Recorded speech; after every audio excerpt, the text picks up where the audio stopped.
Welcome everyone. Welcome to St Peter's Eastern Hill as we gather for our third session of Poets and the Faith. It's a real joy to be gathered with you all tonight. Our session tonight, as you probably know, is our first on Australian poets, two 20th century Australian poets, Gwen Harwood and James McAuley. Our speaker for this evening is Father Ken Parker, the vicar of St Thomas's Bunyip, a lifelong great supporter of the arts in all the places where he has worked and lived, and a lover of literature. He'll be assisted this evening in the reading of the poems by Vivian Nicholson and James O'Donnell, who will be reading the poems for Ken.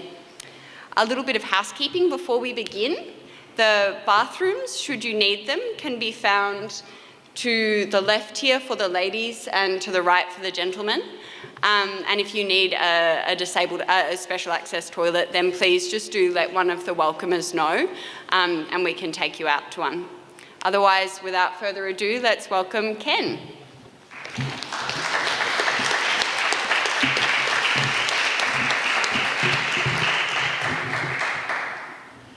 Thanks, Catherine. It's nice to be here. I was able to come to hear Carol, and it was a lovely, lovely evening. To the Holy Spirit, leaving your fragrant rest on the summit morning calm, descend, bird of paradise, from the high mountain, and plumed with glowing iris along each curving wire, visit in time our regions of eucalypt and palm. Dance, prophetic bird, in rippling spectrums of fire, ray forth your incandescent ritual like a fountain. Let your drab earthly mate that watches in morning calm, unseen, be filled with the nuptial splendours of your desire. Engender upon our souls your sacred rhythm, inspire the trembling breath of the flute, the exultant cosmic psalm, the dance that breaks into flower beneath the storm-voiced mountain. Array in your dazzling, intricate plumage the swaying choir. I met James McAuley first through his hymns in the 60s. I'll never forget my first encounter. I was studying at St John's College in Morpeth, and we went to visit St Patrick's Seminary in Manly, a large, large chapel, and the members of the seminary came in singing, "Seek, O seek the Lord." Do you know it? Seek, O seek the Lord, while he is near. And it was incredible, so powerful, so strong. And there was a whole collection of hymns that came out at that time. Later, I found his poetry. And then in 1987, I think it was, I organised a service for what would have been his 80th birthday. He died quite young. But I was the priest at Mornington, and his brother, John, had been the vicar of the parish not long before my time. And so there was some connection, and his sons and their children came to that evensong which we had at St Peter's. But since then, I've lost him.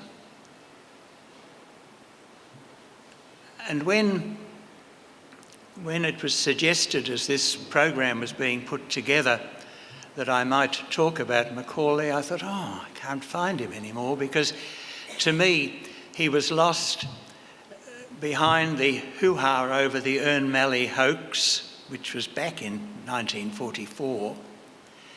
And then his involvement with the DLP, with Santa Maria, he was covered by that, largely because of a couple of biographies that have come out in recent times which focused on those aspects of his life. But thanks be to God, at around the time the question came up of whether I'd talk about him, I found him again through the letters of Gwen Harwood. Gwen Harwood was a prolific letter writer, and I'd been reading her letters, and she introduced me to the real man again. And through the letters I found my way back to the poetry, and the poems that she wrote for him and about him brought him wonderfully to life. His formation was Anglican. He was a choir boy at Dulwich Hill in the Diocese of Sydney, where there was a splendidly eccentric rector. He flirted for a time with the Liberal Catholics in Sydney, and at university for a short time he flirted with anarchism. At Fort Street High School and then at Sydney University, he'd had poems published, and at university he mixed with a group of people who were enthusiastic about poetry. His MA thesis was on the theme of poetic inspiration, revelation and symbolism, themes which held him throughout much of his lifetime's work. He taught briefly at Shaw's School in Sydney, and then I think even more briefly at a school in Newcastle. But with World War II, he was seconded to the Army Directorate of Research and Current Affairs. In 1944, he was seconded to the School of Pacific Administration in Sydney, which trained people for work particularly in New Guinea. And he developed a close association with New Guinea, and through that he met up with the Roman Catholic Archbishop Alain de Boismenu, and that was a key encounter for him. He talks of those years at that school of the Pacific Administration as a time of challenge and crisis. He says, "In that work, I could see the great drama of the disintegration of traditional culture. And that disintegration obsessed him, and he looked for a way to deal with it. In 1952, he became a member of the Roman Catholic Church, and a few years later, 1956, he became the editor of Quadrant. His political involvement took up more and more of his life. He was much influenced by Mr. Santa Maria and the work of developing the Democratic Labour Party. Vivian Smith, a friend and colleague of his, says that this political involvement impacted on his poetic work. But Peter Coleman, who wrote a biography soon after Macaulay died, said that he needed this political involvement to be the poet that he was. He became a great defender of what we might call Christendom. He saw the possibility of a world of great order and beauty, and he believed that the task of the poet was to enact that order and to celebrate the beauty. Together with Harold Stewart, fellow poet and fellow student at Sydney University, he carried out the Ern Malley hoax, aimed particularly at that group based in Adelaide, the Angry Penguins, and at Max Harris, who edited their magazine.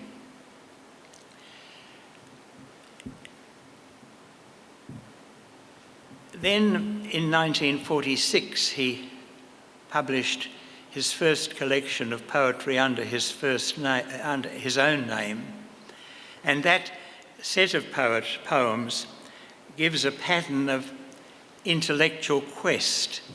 he became fixed on this idea of the poet as one who is questing to discover the divine map, to find again the order which God intends. And he has this sense of the poet's calling, not so much to innovate or invent, but rather to discover the pattern that is there. Envoy.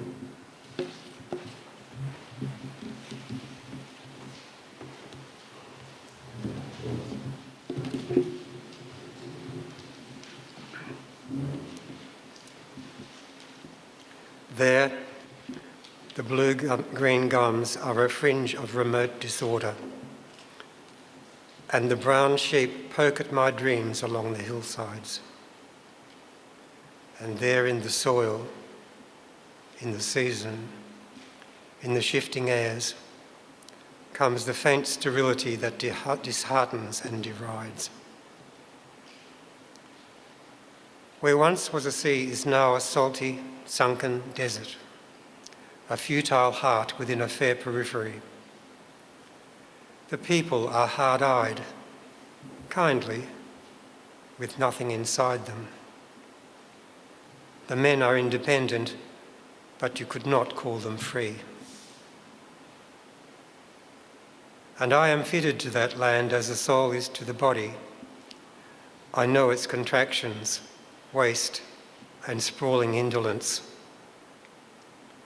They are in me, and its triumphs are my own, hard won in the thin and bitter years without pretence. Beauty is order and good chance in the artesian heart, and does not wholly fail, though we impede. Though the reluctant and uneasy land resent the gush of waters, the lean plough, the fretful seed.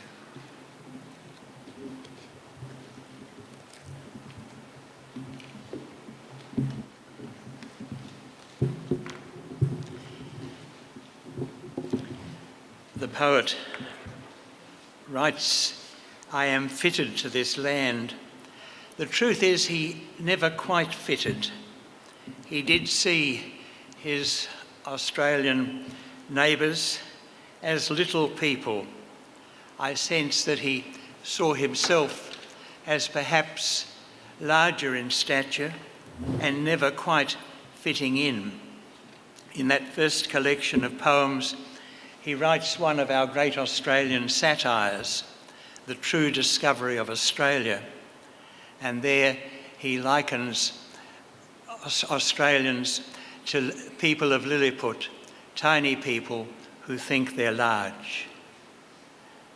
Macaulay says of himself, I seem to be always outside my nature. As I mentioned, in 1952, he converted from his Anglican background to the Roman Catholic faith. And in 1956, he brought out a remarkable book called A Vision of Ceremonies. He develops there his sense of the poet as celebrant, really, of liturgist, almost priest, of this order that God reveals to his people. And from this set of poems, you can see the hymns beginning to develop.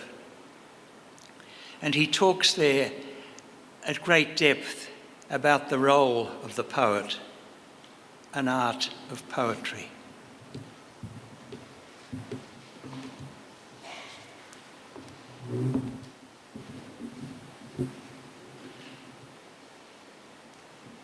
An Art of Poetry, to Vincent Buckley. Since all our keys are lost or broken, shall it be thought absurd if for an art of words I turn discreetly to the Word. Drawn inward by his love, we trace art to its secret springs. What? Are we masters in Israel and do not know these things? Lord Christ, from out his treasury, brings forth things new and old. We have those treasures in earthen vessels, in parables he told, and in the single images of seed and fish and stone, or, shaped in deed and miracle, to living poems grown. Scorn then to darken and contract the landscape of the heart by individual, arbitrary and self-expressive art. Let your speech be ordered wholly by an intellectual love. Elucidate the carnal maze with clear light from above. Give every image space and air to grow, or as bird to fly. So shall one grain of mustard seed quite overspread the sky. Let your literal figures shine with pure transparency, not in opaque, but limpid wells lie truth and mystery. And universal meanings spring from what the proud pass by. Only the simplest forms can hold a vast complexity. We know, where Christ has set his hand, only the real remains. I am impatient for that loss by which the Spirit gains.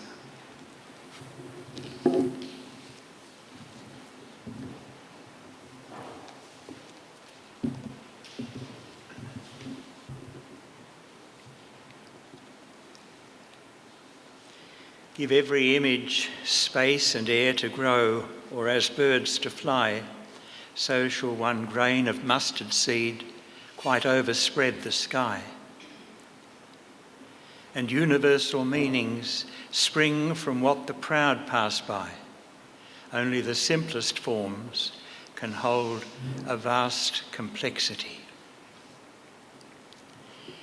He writes there for Vincent Buckley, but he might almost be writing for the artist Leonard French, because at around this time Leonard French is painting his series of paintings called The 7 Days of Creation.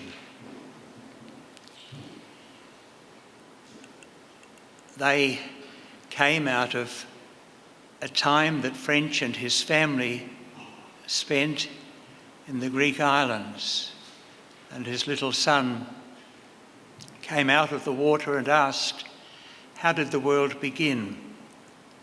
And Leonard French said, "Here, in all this beauty." And from that evolved that marvellous series of paintings. There's a tiny replica there of the 7th day. When the Australian journal Australian Letters invited McAuley and French to work together on a joint publication, French had already done his paintings and McAuley was happy to respond to them. And it's a fascinating connection of writer and artist. Leonard French, who till the day he died said that he really didn't have a religious bone in his body, painting gloriously that series that celebrate the beginnings. And McAuley said he was happy to respond to that series of paintings. He said, "I will do the illuminations." The 7th day.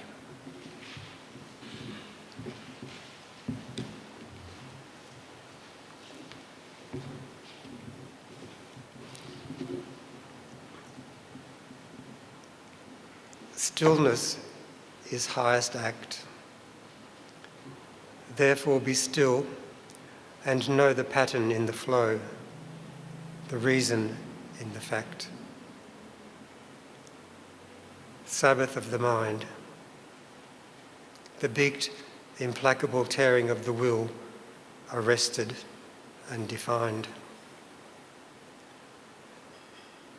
Not to need either to kill or to possess is a day's clear weather.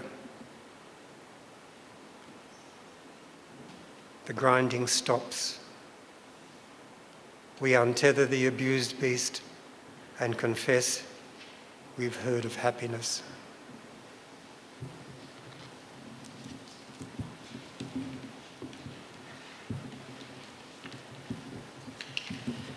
At around that time,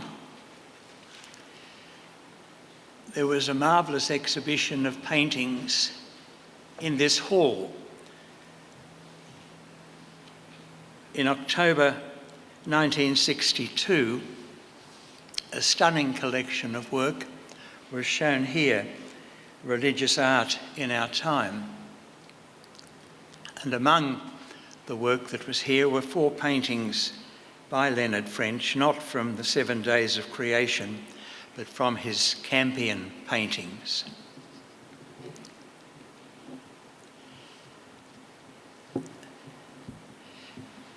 People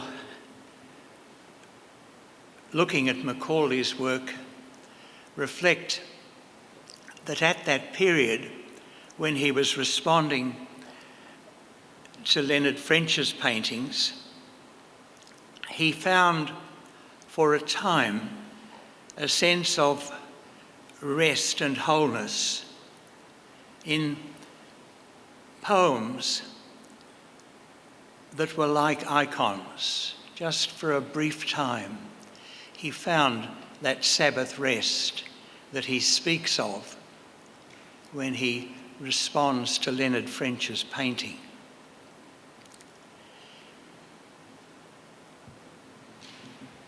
He left his work in Sydney, and to an extent, he left behind his strong and constant political involvements, but he could not leave them for too long. They were part of him. He was given an appointment in Hobart and soon became the Professor of English at the university there.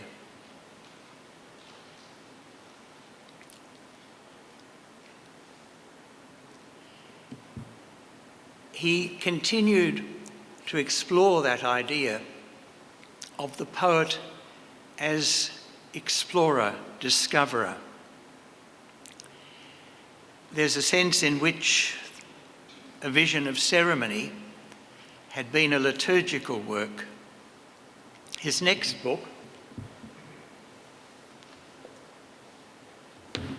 Captain Kyros, was the celebration of the exploration of the South Pacific. He gives us here really a theology of colonisation. He says of this set of poems, it's to be read aloud. It takes about 2.5 hours. So it won't come to you tonight, you'll have to do that yourself. It's the story of discovery, the story of the possibility of a new heaven, a new earth. It looks at the colonising of some South Pacific islands and the possible making of the great Southland as the new Christendom. He writes of the passing through water in order to find new birth and the glimpsing of a new Eden. Part 1 of the book tells of the descent into hell. Part 2 of purgatory and the possibility of a new Jerusalem. Part 3 largely speaks of failure and the possibility of a third voyage of discovery, but that is eclipsed by death. The quest of Captain Kiros is the escape from the evil of the world and the finding again of the New Jerusalem. The old Franciscan friar who's been the chaplain on the voyaging is dying. But before he dies, he gives reassurance to Captain Kiros that despite his failures, he has still done well. "All you have done was good," says the friar. "Do not be downcast or cloud your heart with a scruple. God will approve the work you have pursued with burning love, and all shall be made perfect at the last." When I read those words, I'm not sure whether they were intended for Captain Kiros, the Spanish explorer, or whether they were intended for James McAuley. I have a sense that he began to wonder about the huge investment he'd made in political activity and looked for another way, a better way to use his energy. Just prior to those words of the friar, Captain Kiros had been thinking about those words from the Gospel, "Be ye perfect." And I wonder whether McAuley was fixed on that perfection, on that order of the universe, and his own failure to do what he wanted to do to create the new world.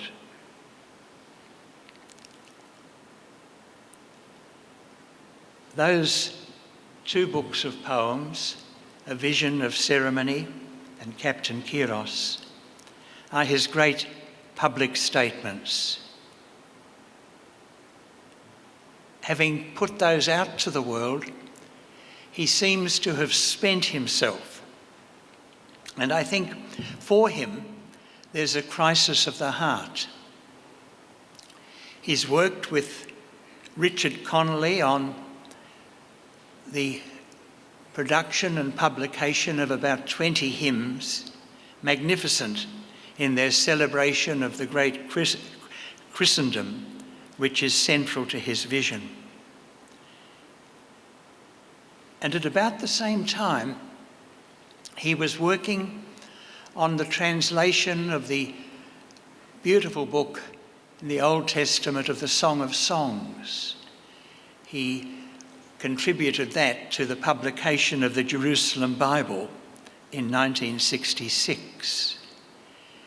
And I think here was the crux for McAuley, the public man, the liturgist, the defender of the faith, questioning whether really his call was to be the poet of the heart and of love and of beauty.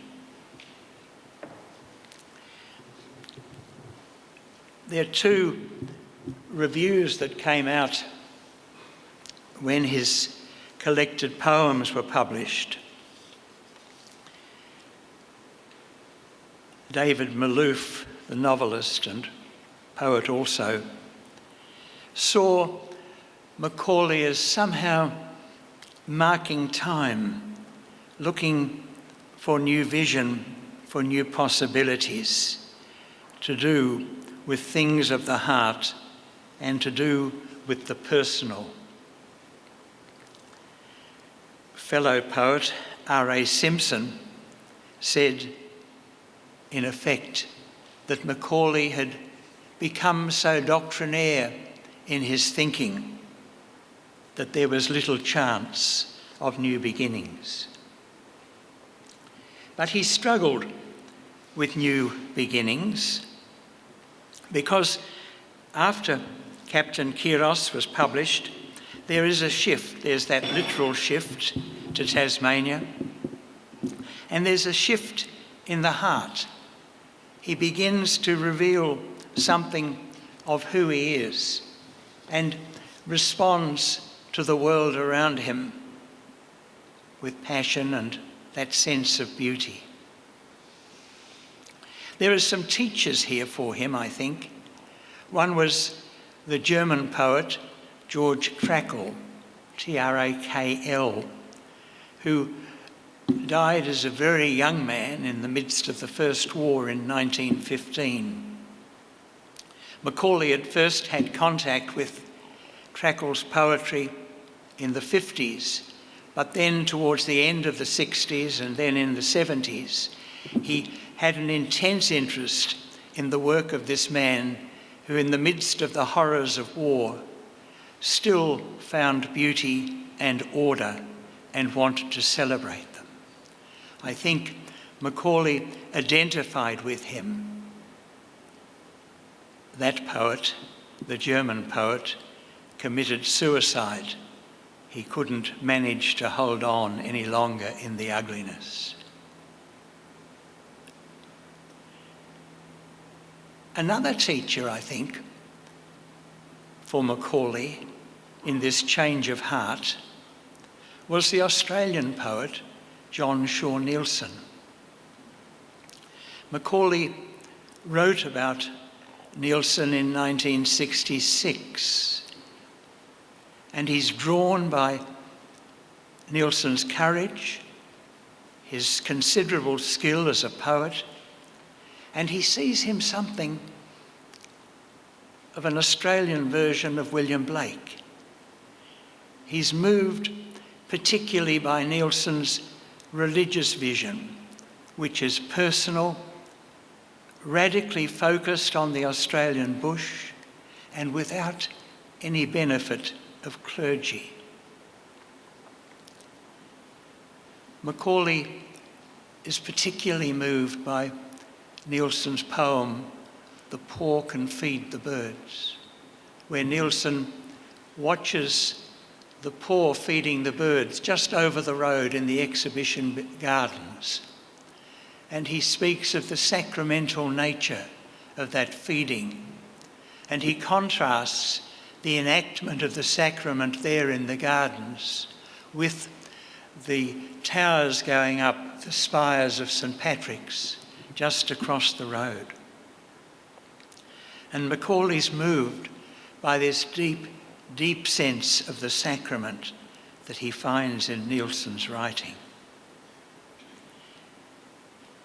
He'd planned that his next volume of poems might be a tribute to John Shaw Neilson.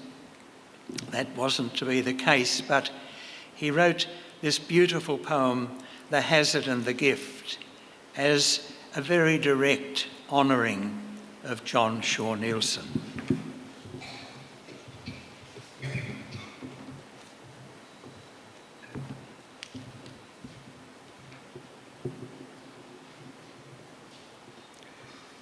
How many more times will the silver birch tree change its fortune, green fortune, into thin gold pieces and squander them pair in pair across the lawn? How many winters, white bark in the moonlight gashed with black wounds, will it entangle stars in a tracery of tassel and delicate spur? Something implacable, a rasp of terror, a beauty pointing past itself, the folded gift of an impossibility. It isn't ever found, it's only given. But given only if we try to find. And even then, it's very rarely given.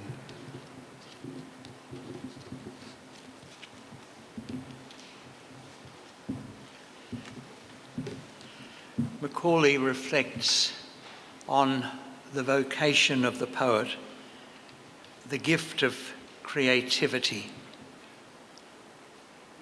to be found and received, but then to be pursued. He honours it in Nielsen, and I think he reflects on the gift in himself. And there's a third teacher for him at this time of crisis, I think. This is my thought, and that's Gwen Harwood. Gwen Harwood lived in Hobart when McAuley moved there. They knew each other, but it seems to me they became very good companions. There was a deep closeness and warmth, and a very rich honouring one of the other. I sense that she provides for him sanctuary for this troubled man, and it's evident that he trusted her. She certainly could help him in his anguish over the institution, because he was growing more and more disillusioned with the institution of the Catholic Church. He was cynical about the ongoing impact of Vatican II, and he'd had a dramatic falling out with the Archbishop of Hobart, mainly to do with the education of his children, and he'd transferred them out of the Catholic system to the state system.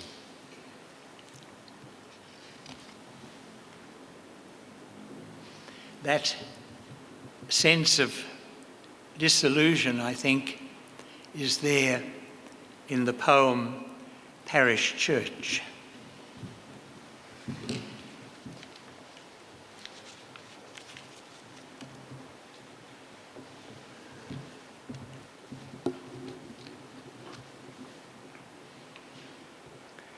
Bone white, the newborn flesh, the crucified, the risen body. Bone white, the crowding faces, green, crimson, yellow, blue, and robes are dyed. The wings and armour, the skies and heavenly places. We used to sing at Easter in the choir with trumpet and harmonium and drums, filling within our hearts new-kindled fire. Now I'm the only one that ever comes. I bring with me my griefs, my sins, my death, and sink in silence as I try to pray. Though in this calm, no impulse stirs my breath. At least there's nothing that I would unsay.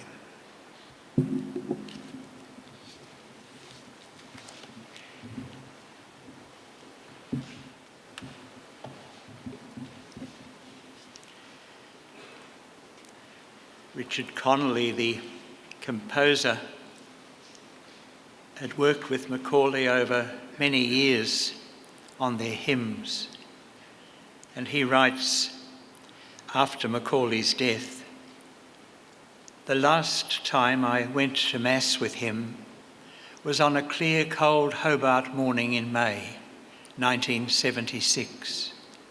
We entered the little parish church and sat down near the front.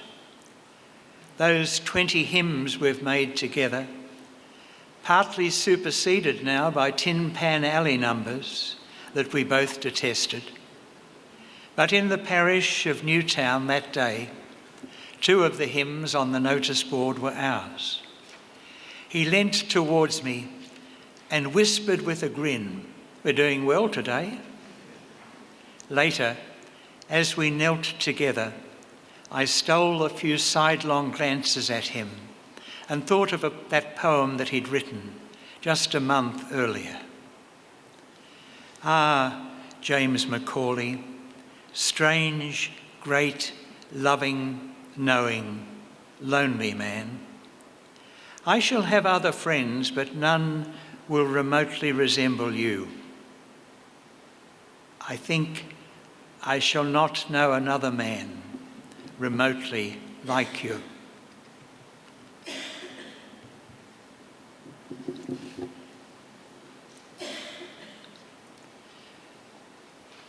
He'd fallen out with the Archbishop,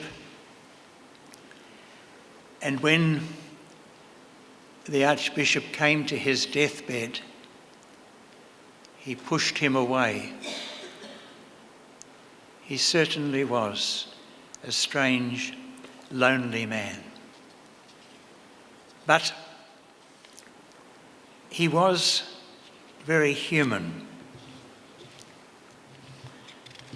I want to read to you an McAuley poem that he wrote, The Convict and the Lady.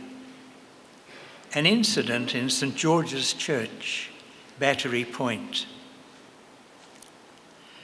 Voluntaries of Clark and Boyce flow temperately sweet with gamba, flute and clarabelle, and pedal borden trampled well by shapely kid-skinned feet. An apparition from the tower suspends the diapason. Will she scream? No, courage wins, and in that empty church begins an interesting liaison. Lady, I'm a fugitive that's taken refuge here. Up into the tower I crept, 2 days, nights I've waked and slept, but hunger masters fear. Now fetch me food or fetch me the law, for I am at your mercy. Though forfeited in youthful spleen, my birth and station were not mean, my name is Eustace Percy. So every day she brings her lunch and practices the organ. She finds him breeches, coat and vest, and takes word to the Sailor's Rest, to a man named Harry Morgan. One Sunday, as the lady plays recessional in A, a stranger joins the genteel throng that files out after evensong. Unmarked, he slips away. In darkness, a small boat rows out into the estuary. The brig looms up upon the tide. A shadow clambers up the side, and Eustace Percy's free. So ends the tale? No, 3 years passed. From Hull a letter came. I thrive in my new way of life. The lady sailed to be his wife and shared a borrowed name. Organist, for that lady's sake, select your stops and play this postlude that I chose expressly by Samuel Sebastian Wesley, recessional in A. His colleague, R.A. Simpson, who said he'd lost his way, slammed that poem gloriously, and I think totally missed the point. The story had been told to Macaulay in the company of the English poet John Betjeman in St George's Church by the rector. And Macaulay thought that Betjeman would do a poem, but he didn't. So Macaulay did it, and I think it's a Betjeman-esque poem, and R.A. Simpson totally missed it. But what it reveals to me is the humanity that was there. But what about this Gwen Harwood? She could almost have been the lady. She certainly spent a lot of her time on the organ stool. Very early on, she was the organist at All Saints Wickham Terrace in Brisbane. And almost at the end, she was the organist at All Saints South Hobart. I say almost because she didn't end up on that organ stool. She says of Macaulay that he was 4 or 5 men. But to me that's a great joke, because so is she. Or at least she's 3 men, and she's several women as well. She wrote under many, many pen names. She wrote as Walter Layman, as F. Geyer, as Timothy Klein. She wrote as Miriam Stone. She wrote under her pen name of Gwen Foster, and she wrote under several other Gwens as well. Sometimes I think it was to get a Guernsey in a world where it was fairly hard for a woman poet to get published. Sometimes I think she wrote under a pen name for sheer devilment.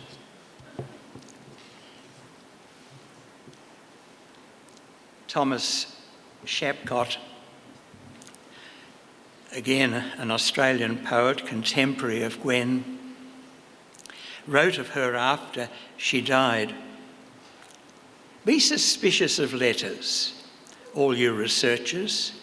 When she wrote to me, when I wrote back to her, there were mirrors in the text as well as candour. There was the delight in sharing as well as the riches we uncover from ourselves just in the scratches of the words done by hand. They uncover associations as much as repercussions, and a play that twists the noses of theoreticians. What took my breath, what scratched my eyes with grief, though, a week after her death, were her perky cards and her letters with the snail trail feel of words exposed to an indifferent air. Messages from life as it was happening, but they lead me to an empty shell where the patterns sparkle, but where there is no muscle at all." And I want to read you a letter from Gwen Harwood. 18 Pine Street, West Hobart, 22nd of February 1992. Dear Father Parker, how can I thank you for the Kathleen Rain poems which Louis brought over with him? I'm enchanted to have the presents. I've loved her work ever since I first came across it in the 40s. Your gift is a delight and a comfort. One doesn't often come across such vivid, intelligent poetry. Perhaps you've already heard from Louis that Father Peyton died in his sleep on Thursday. He'd had a spell of feeling better and called in last Monday to bring me some of his jam and to leave some for Father Farrell. As it's the season of mellow fruitfulness, we talked about making tomato chutney. His sister told me he'd made a splendid batch the day before he died. We had a requiem at All Saints this morning, and we heard the bell tolled for the years of his life, 62. It was a comfort that he died, knowing that Father Farrell would keep all that was committed to him here at All Saints. Good too that he died in his own house on his beloved island. He'll be buried in the graveyard with other members of his family. Please remember All Saints in your prayers.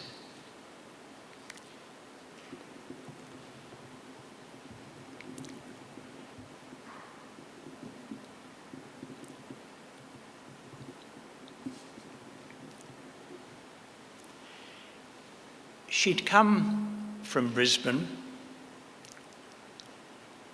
She'd come with an academic to Tasmania. And she'd settled in and did quite a good job, she thought, of being a wife and mother. Besides which, she said, I do enjoy the sex.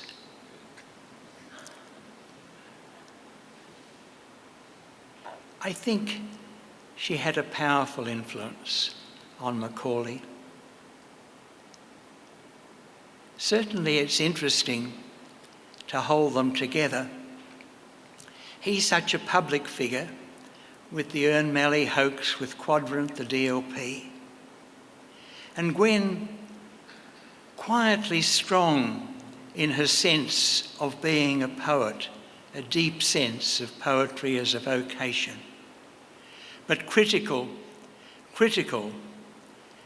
of poetry as propaganda.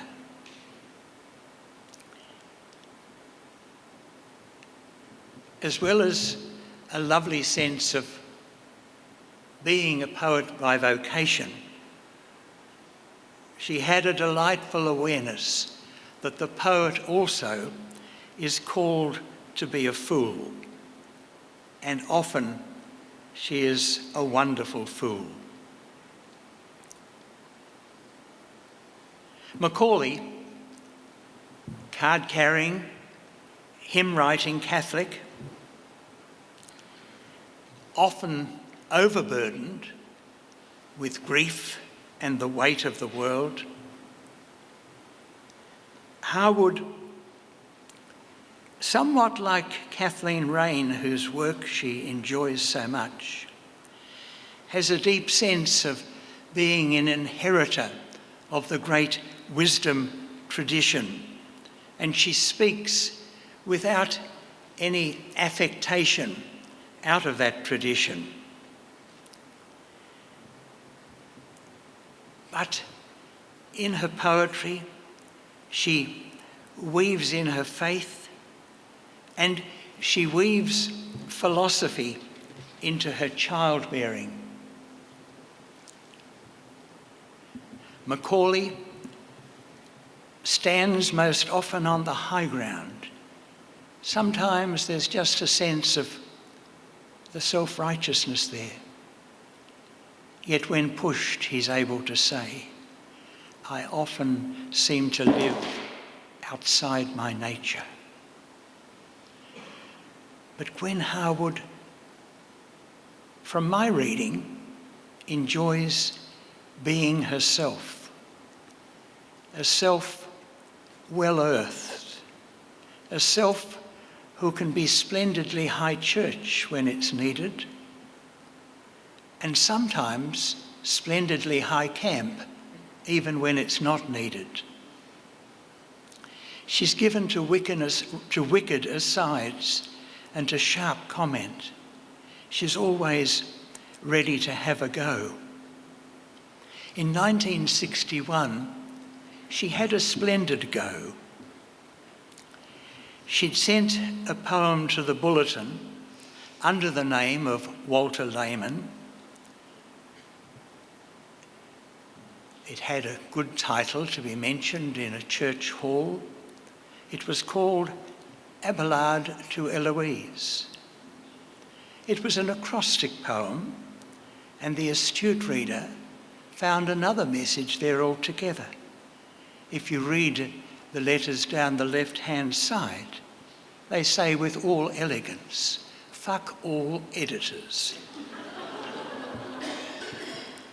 She could both be high church and high camp.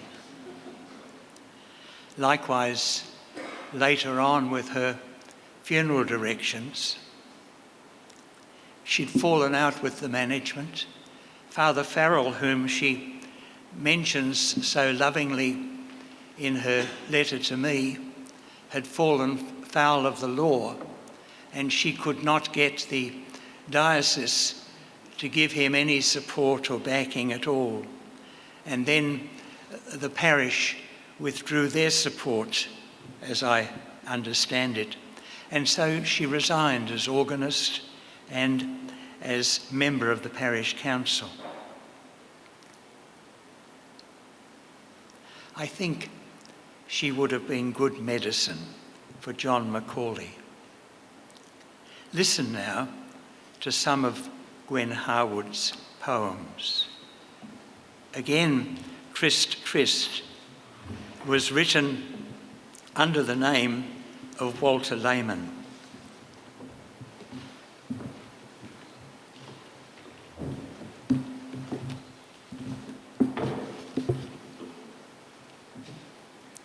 Trist, tryst. In the space between love and sleep, when the heart mourns in its prison, eyes against shoulder keep their blood-black curtains tight. Body rolls back like a stone, and risen spirit walks to Easter light. Away from its tomb of bone, away from the guardian tents of eyesight, walking alone to unbearable light with angelic gestures. The fallen instruments of its passion lie in the relic darkness of sleep and love, and heart from its prison cries to the spirit walking above. I was with you in agony. Remember your promise of paradise, and hammers, remember me. So the loved one is held for mortal comfort and taken, and the spirit's light dispelled as it falls from its dream to the deep to harrow heart's prison, so heart may waken to peace in the paradise of sleep.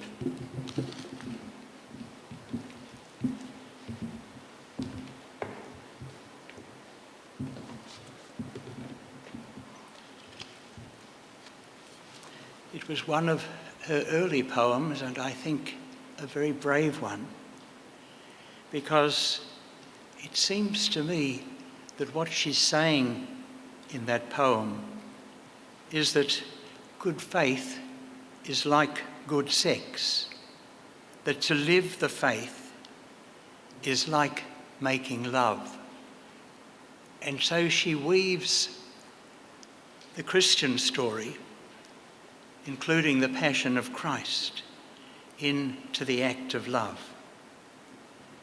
And she implies that living the faith and making love demands skill and commitment. My tongue is my own.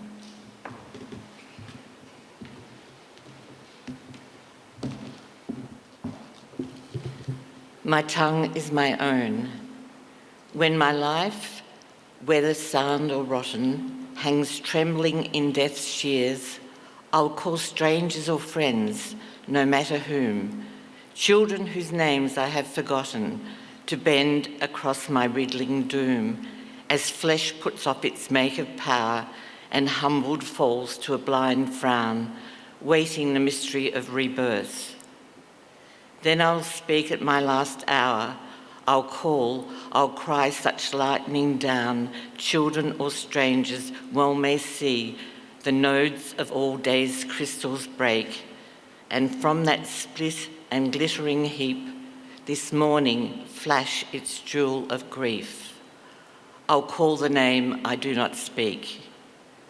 This I will do, but now I walk with my young children where a Christ of bloom is lifted on each stalk to draw their thoughtless joy. I take my cup of sorrow for their sake, warm the chill wine they cannot share, silent until my hand shall cup its own dismantling husk.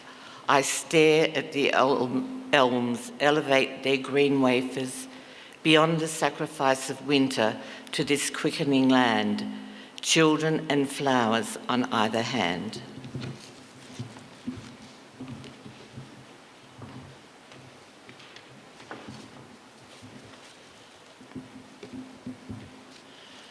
My tongue is my own. And she held true to that. Here, she helps us think again of good faith. It is surely to wrestle with the eternal and the issues of eternity, and yet being fully alive to the present time. Sparrows.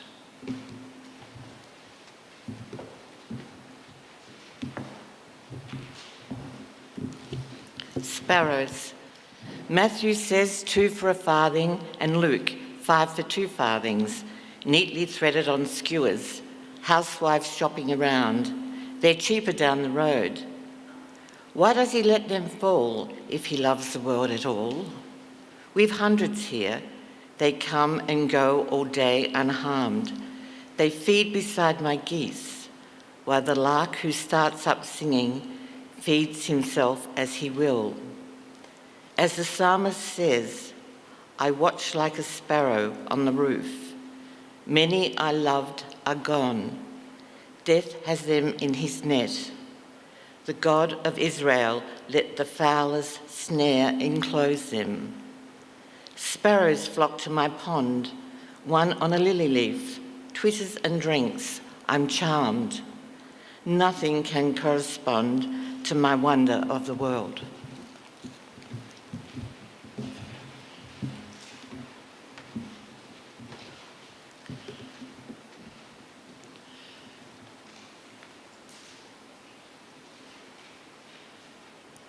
Nothing can correspond to my wonder at the world.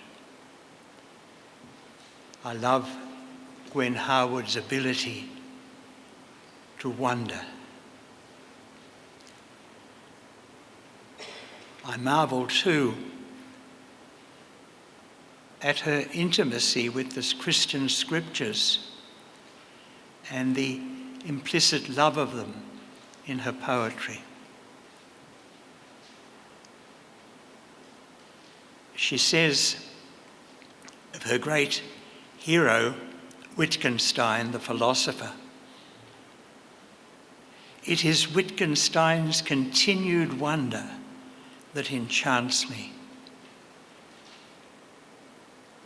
I have to say, it is Gwen Harwood's continued wonder that enchants me.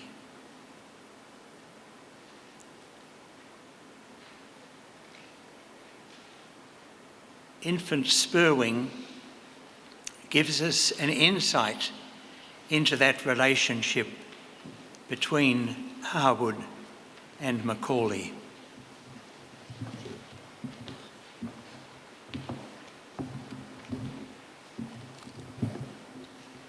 Infant Spurwing, a memory of James McAuley. Driving fast on the Bass Highway, between one reading and the next, we talked, and we so often did, of the resurrection of the body. A fair spring day, such downy clouds. Light hallowed on the road ahead, I saw a fluff ball on spindle legs, not safe to swerve. It rolled behind, an eye space in the rear vision mirror, and then was gone, alive or dead.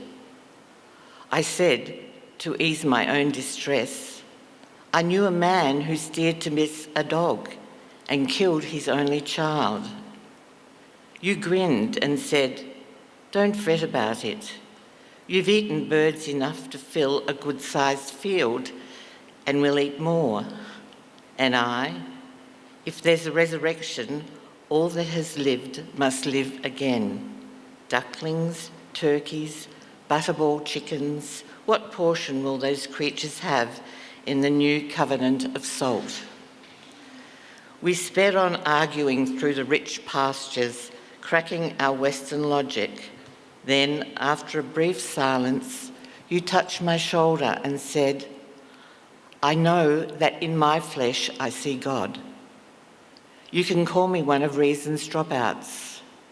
Though we laughed and catalogued the friends who'd need a lot of glorifying, was it the mother in me grieving for a small, tender creature lost, or some foreknowledge of your death? None of that day's renascent light could hold the world intact or loose the knot of darkness in my breast.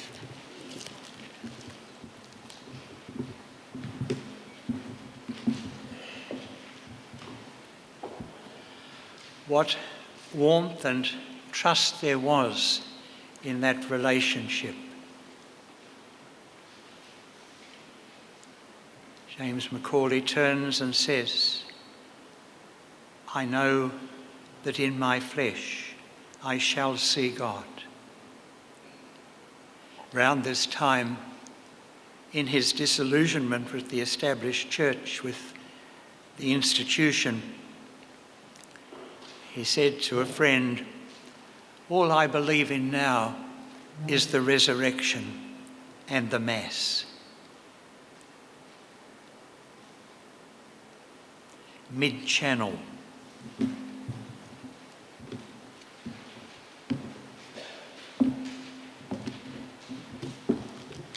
Mid-channel. The days shall come upon you that he will take you away with hooks, and your posterity with fish hooks. Amos 4:2. Cod inert as an old boot, tangling dance of the little shark, perch nibble, flathead jerk, blindfold, I'd know them on my line. Fugitive gleam on scale and fin, lustrous eye, opalescent belly, dry and die in the undesired element. A day will come, matter of fact as knife and plate, with death's hook in my jaw and language unspeakable, the line full out.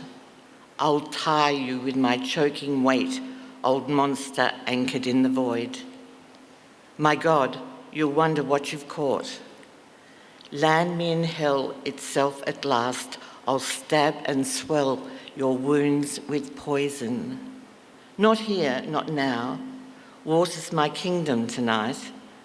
My line makes star specks tremble. The dinghies decked with golden eyes, and still the cod ball round my bait.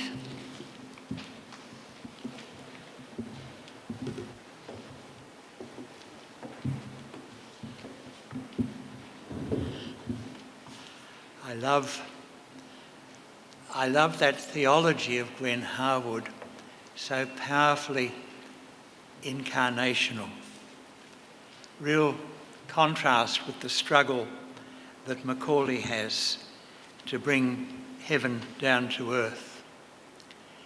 There she is, fishing in mid-channel with memories of the book of Amos and God, the great fisherman.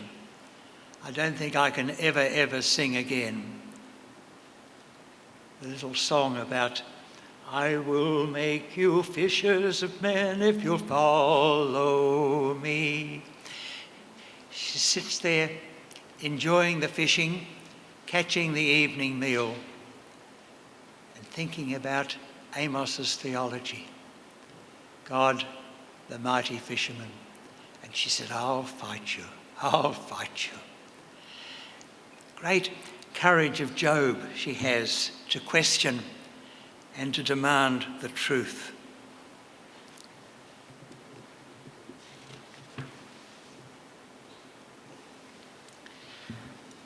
A little aside, one or two here will remember the Benny family, who were significant parishioners, perhaps in the 60s. You do? Yes, of course. Fran Benny, particularly, and Andrew and Chris. Andrew's long gone to God, but Chris is one of our parishioners at Bunyip, and he's in the nursing home across the road, but we're still in good communication. Their cousin, Peter Benny, was Gwen Harwood's first love, I think when she was 18 playing the organ at Wickham Terrace. Peter Benny came as the handsome curate.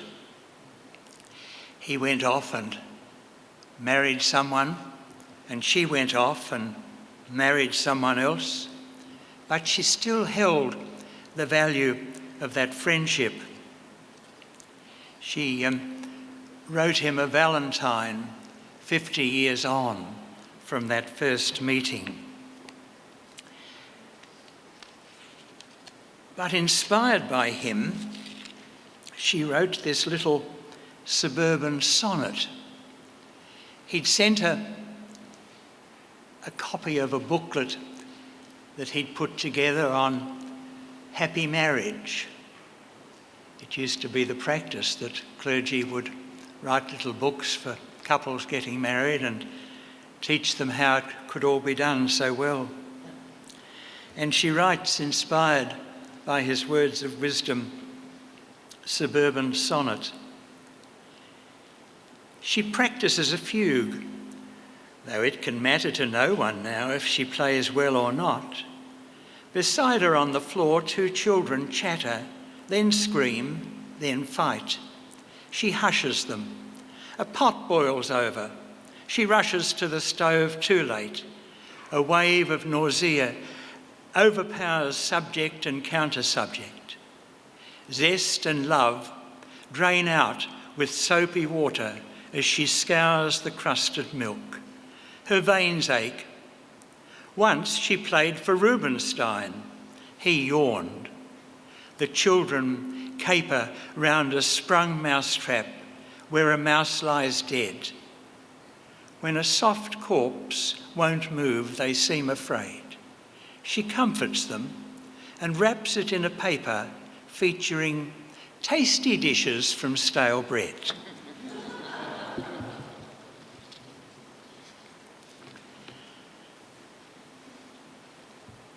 Les Murray,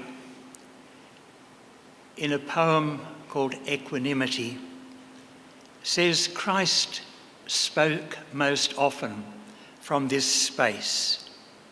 And I think that Gwen Harwood spoke very often from that space.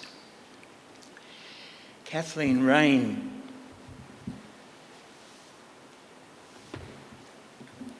in a tiny poem, sums up something of the life of Gwen Harwood for me. A small matter, whether I hope to be blessed or despair with the lost on the last or any day. Enough to be part and particle of the whole wonder and scope of the glory. Cannot even the condemned rejoice that the presence is and is just?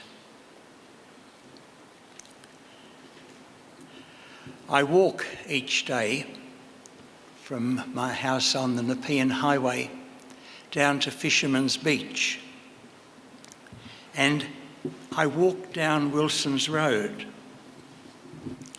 30 years ago, I read to a wonderful group of women from St Peter's, Mornington, Gwen Harwood's poem, At Mornington. And they loved it, but we came to the conclusion that she couldn't have written that poem at our Mornington. And the beautiful Bertha Grant, long gone to God, said, I think there is a Mornington in Tasmania. Well, I accepted that until a few months ago. I discovered that she had come to stay in Wilson Road in Mornington. Her friend Tony Riddell was a producer with the ABC and had a holiday home there, and she went to stay with him. So now, when I walk down Wilson's Road, I'm conscious of Tony Riddell and Gwen Harwood, and even occasionally James McAuley joining us. At Mornington, they told me that when I was taken to the sea's edge for the first time, I leapt from my father's arms and was caught by a wave and rolled like a doll among rattling shells. And I seemed to remember my father fully clothed, still streaming with water, half comforting, half angry. And indeed, I remember believing as a child I could walk on water. The next wave, the next wave. It was only a matter of balance. On what flood are they born, these memories of early childhood, iridescent, fugitive, as light in a sea-wet shell while we stand? Two friends of middle age, by your parents' grave in silence, among avenues of the dead, with their cadences of trees, marble and granite parting the quick autumn grasses. We have the wholeness of this day to share as we will between us. This morning I saw in your garden fine pumpkins grown on a trellis. It seemed that the vines were rising to flourish the fruits of the earth above their humble station, in an airy defiance of nature, a parable of myself. a skin full of elements, climbing from earth to the fastness of light, now come to that time of life when our bones begin to wear us, to settle our flesh in final shape. As the drying face of land rose out of earth's seamless waters, I dreamed once, long ago, that we walked among day-bright flowers to a bench in the Brisbane gardens, with a pitcher of water between us, and stayed for a whole day talking, drinking the water. Then, as night fell, you said, there is still some water left over.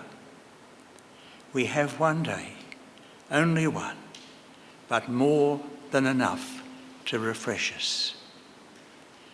At your side among the graves, I think of death no more than when, secure on my father's arms, I laughed at a hallowed pumpkin with candle flame for eyesight, and when I'm seized at last and rolled in one grinding race of dreams and pain, memories, love and grief, from which no hands will save me, the peace of this day will shine like light on the face of the waters that bear me away forever. Well, Gwen Harwood, thank you for your faith, and thank you for that balance that you offer me as a gift. And I thank you for what you must have done for James McAuley. Thank you all.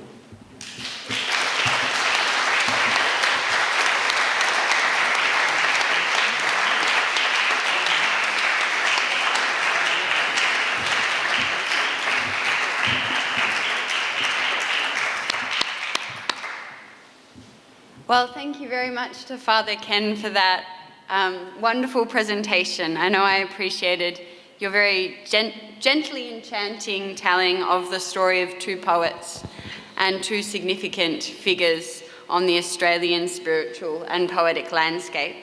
I particularly appreciated your comment about the theology of Gwen Harwood being so profoundly, powerfully incarnational, and the contrast between that and James McAuley's struggling to bring heaven down to earth, and yet their deep friendship, and both so very human in their wonder and their searching faith.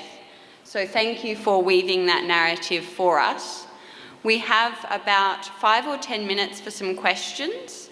So if anyone would like to raise their hand if you have a question, and Father Michael will bring the microphone to you. And please do keep them brief, because we only have a few minutes, but they are very welcome.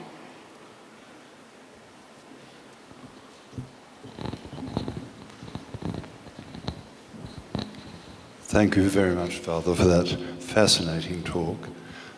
I'd be grateful if you could make any comment about the relationship of James McAuley and A.D. Hope, particularly in the light of that fine elegy that he wrote to him that remains, at least in my memory, as perhaps one of the greatest tributes. I think it's an intriguing relationship. They admired each other. They were so very different. I think what strikes me is the continued respect they had for each other and for their work. I suspect that Macaulay's conversion to Catholicism also had a sustained impact on Hope. I think he flirted with Catholicism, and I have a sneaking suspicion that he was buried from the Catholic Cathedral in Canberra. Is that right? I think it is the case. But more than that, I can't say. Thank you. Any other questions or comments? No. Okay, thank you all so much for coming. If you haven't already, take a booklet or take note of the website link on your way out. We'd love to see you at future events. And just before we go, we'd like to present you, Father Ken, with a little token of our appreciation for coming to speak with us. It's a bookroom voucher to the wonderful and possibly world-renowned.